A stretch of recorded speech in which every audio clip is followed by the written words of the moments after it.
mí me encanta hablar de nutrición, me encanta hablar del sueño, me encanta hablar de prevención de accidentes, pero a veces tengo que hablar de algunas enfermedades que son más raras, que son más graves. Si alguien tiene la desgracia de sufrir en la familia alguna enfermedad de este tipo, a veces es bueno tener el conocimiento a fondo de la enfermedad para darse cuenta que a veces no son tan graves como pueden leer en internet y a veces no comprometen tanto la vida del paciente. Una de estas enfermedades, por ejemplo, es la enfermedad de Hirschsprung. La enfermedad de Hirschsprung es una enfermedad mediante la cual el intestino no puede movilizarse.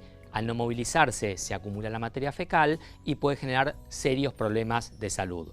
La enfermedad de Hirschsprung empieza desde el nacimiento. Durante la época intrauterina se produce un fenómeno mediante el cual las neuronas van encontrando los sitios donde deben inervar.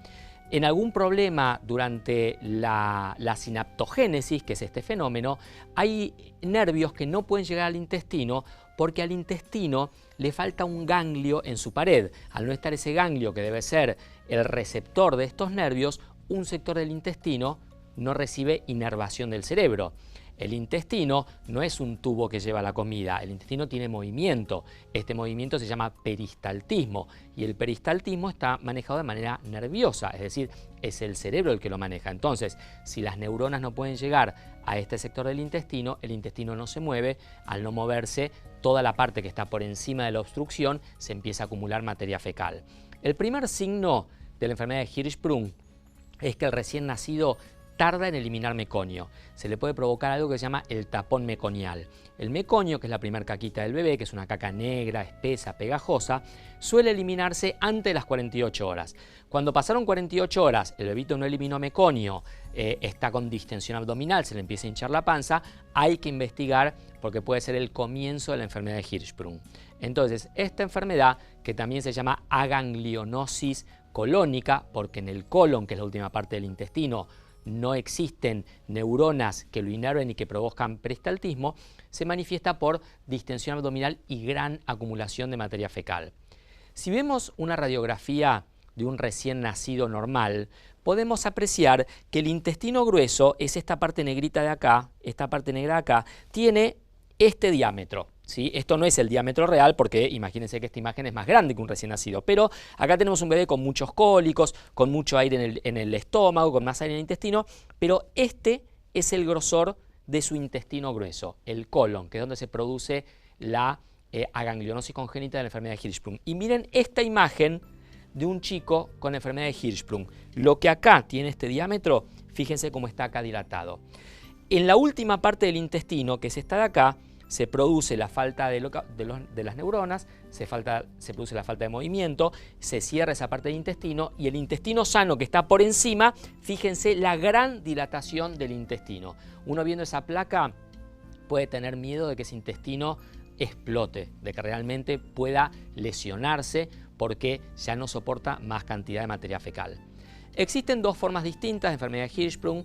Existe una forma distal que afecta sobre todo la última parte del intestino y existe una forma total que puede afectar a todo el intestino grueso. Cuando la enfermedad de Hirschsprung es leve, afecta un pedazo muy cortito de intestino, se puede manejar con enemas. De esa manera los chicos van eliminando esa materia fecal que no la pueden eliminar por la falta del peristaltismo.